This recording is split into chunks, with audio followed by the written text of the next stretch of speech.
बच्चों, last session में हमने आपसे बात की थी स्वरों की। आज हम बात करेंगे व्यंजन की। तो व्यंजन किसे कहते हैं? तो जिन वर्णों का उच्चारण करते समय हवा कंठ से निकलकर मुंह से बाहर आती है उन्हें व्यंजन कहते हैं। हिंदी वर्णमाला में 35 यानी कि 35 व्यंजन हैं। व्यंजन के भेद, तो व्यंजन के 3 भेद हैं: स्पर्श व्यंजन, अंतःस्थ व्यंजन और ऊष्म व्यंजन। स्पर्श व्यंजन, तो जिन व्यंजनों का उच्चारण करते समय वायु मुख के किसी न किसी भाग से स्पर्श करती हुई निकलती है उन्हें स्पर्श व्यंजन कहा जाता है। यानी कि क से लेकर म तक के वर्ण आपके स्पर्श व्यंजन कहलाते हैं। अब 2 नवविकसित वर्णों को भी इसमें जोड़ दिया गया है। सेकेंड पॉइंट, अंतःस्थ व्यंजन। जिन व्यंजनों का उच्चारण स्वरों तथा व्यंजनों के मध्य होता है उन्हें अंतःस्थ व्यंजन कहते हैं। बेटा ये 4 प्रकार के होते हैं, ये, रे, ले और वे। नेक्स्ट पॉइंट, ऊष्म व्यंजन। वे वर्ण जिनका उच्चारण करते समय मुंह से गर्मी पैदा होती है या जो वायु की रगड़ से बाहर निकलते हैं उन्हें ऊष्म व्यंजन कहते हैं। इनकी संख्या भी 4 होती है। तो ये है श और है। नेक्स्ट पॉइंट आपका संयुक्त व्यंजन। तो संयुक्त व्यंजन ऐसे व्यंजन होते हैं जो 2 व्यंजनों के योग से बनते हैं, जैसे क प्लस श यानी कि च, ज प्लस न यानी कि ज्ञ, श प्लस रे श्र, त प्लस रे त्र। तो इन 2 व्यंजनों के मिल से जो शब्द बनते हैं उन्हें संयुक्त व्यंजन कहते हैं। कुछ एग्जाम्पल आपकी बुक्स में दिए जा रहे हैं। नेक्स्ट पॉइंट, द्वैत व्यंजन।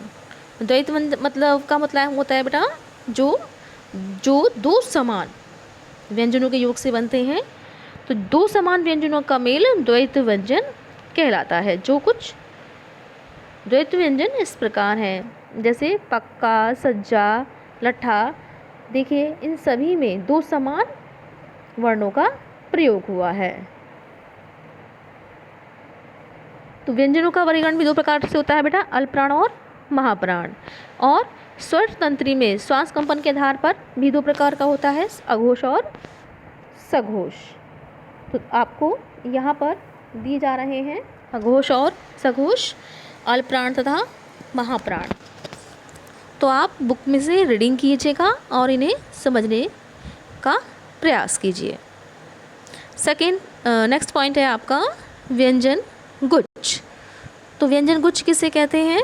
तो व्यंजन गुच्छ में बेटा क्या होता है, जो 2 या 2 से अधिक व्यंजनों के संयोग से बनते हैं उन्हें व्यंजन गुच्छ कहा जाता है। तो नीचे कुछ व्यंजन गुच्छ के द्वारा जो बने हुए हैं शब्द उनका प्रयोग किया गया है। तो देखिए, आज्ञा, ज्ञान, स्वतंत्र, त्रास, क्षत्रिय, पक्षी। तो ये संयुक्त व्यंजन का प्रयोग था। नेक्स्ट पॉइंट में प्रयोग किया जा रहा है 2 व्यंजनों का संयुक्त व्यंजन रूप, जैसे कच्चा, चप्पल, अब्बा आदि। और थर्ड पॉइंट में जो 2 रूपों में संधि के कारण संयुक्त रूप बनते हैं, जैसे जगन्नाथ, दिग्गज, दुस्साहस आदि। और अदर एग्जाम्पल, स्वागत, आविष्कार, विद्युत, प्रत्येक, हार्दिक, आराध्य आदि। हम बात करेंगे वर्णों के उच्चारण स्थान की। तो बच्चों, हिंदी वर्णमाला में अनेक ध्वनियाँ हैं। जब हम इन ध्वनियों का उच्चारण करते हैं तो मुंह से कोई न कोई अवयव विशेष रूप से सक्रिय हो जाता है। ध्वनियों का उच्चारण करते समय फेफड़ों से निकलने वाली वायु श्वास नली से होती हुई मुख से बाहर आती है। तो इस क्रिया में सक्रिय होने वाले बेटा अवयव हैं जिह्वा, स्वतंत्र, तालु, मुद्रा, दंत, ओष्ठ। तो जिस ध्वनि अथवा वर्ण के उच्चारण में जो अवयव सक्रिय होता है यानी जो प्रयोग होता है उसी के अनुसार वर्ण का नाम रख दिया गया है। तो आइए जानें और समझें। तो उच्चारण स्थान के आधार पर वर्णमाला के विभिन्न वर्णों का वर्गीकरण। तो आप देखिए स्वर के अंतर्गत किन किन वर्णों का प्रयोग किया गया है? मूल व्यंजनों के अंतर्गत अंतःस्थ है,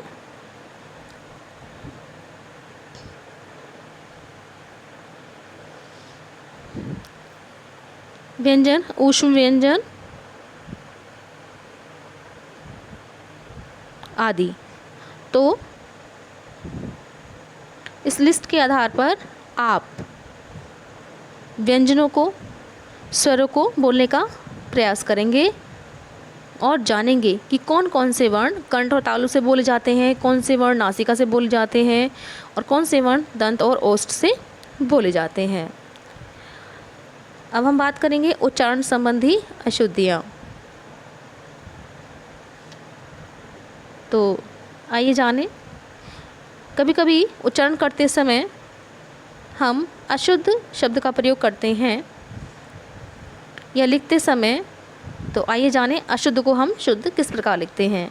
तो सहस्त्र, सहस्त्र, शून्य, छोटे ओ की मात्रा का प्रयोग किया गया है, जबकि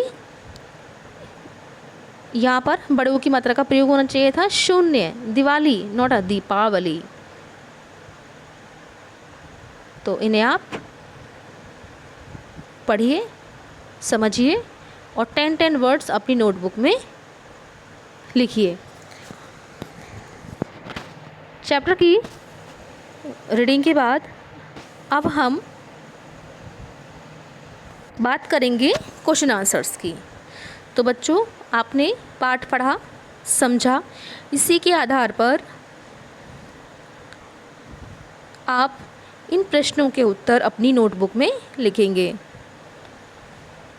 तो कुछ प्रश्न के आंसर हमने आपको लिख कर दिए हैं और होमवर्क में आपको 5 क्वेश्चन करने के लिए दिए जा रहे हैं।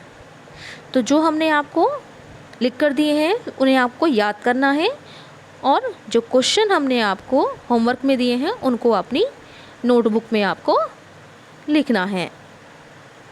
ठीक इसी प्रकार आपको ये एक्सरसाइज दी जा रही है। तो आप इस एक्सरसाइज को ऐसे ही अपनी बुक में फिल करेंगे।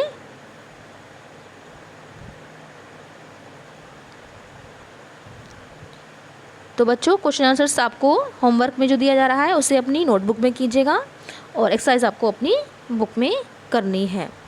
पाठ को समझना है और बार बार उच्चारण संबंधी अशुद्धियों को दूर करना है।